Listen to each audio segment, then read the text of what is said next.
समस्त सनातनियों को तीर्थराज प्रयाग से हार्दिक अभिनंदन स्वागत है।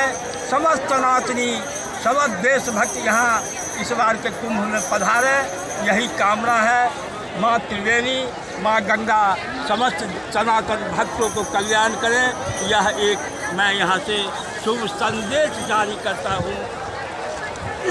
जय माँ गंगा, जय लोग का भी भला हो जाए ऐसा। प्रयागराज रात 10 बजे ट्रेन से अहमदाबाद से उतरे 20 दिन के तीर्थ यात्रा के उपरांत, और आज से प्रयागराज प्रवास प्रारंभ हो चुका है। यहाँ अनेक तरह के कार्यक्रम हैं। विश्व विख्यात, सनातन विख्यात और भारत का प्रमुख तीर्थ राज प्रयाग में महाकुंभ का आयोजन अपने आप में एक अद्भुत दृश्य उपस्थित करता है।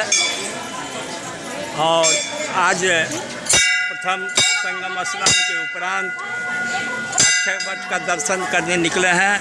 चूँकि अब धीरे धीरे हम लोगों की व्यवस्था बढ़ती जाएगी, यहाँ यज्ञ का भी कार्यक्रम है, तो उसमें भी हम लोगों को लगना है। इसीलिए आज इन सब तीर्थों का भ्रमण स्नान करने के बाद सभी सनातनियों से आग्रह है कि आप लोग महाकुंभ जरूर आए। बहुत बहुत धन्यवाद, बहुत बहुत धन्यवाद।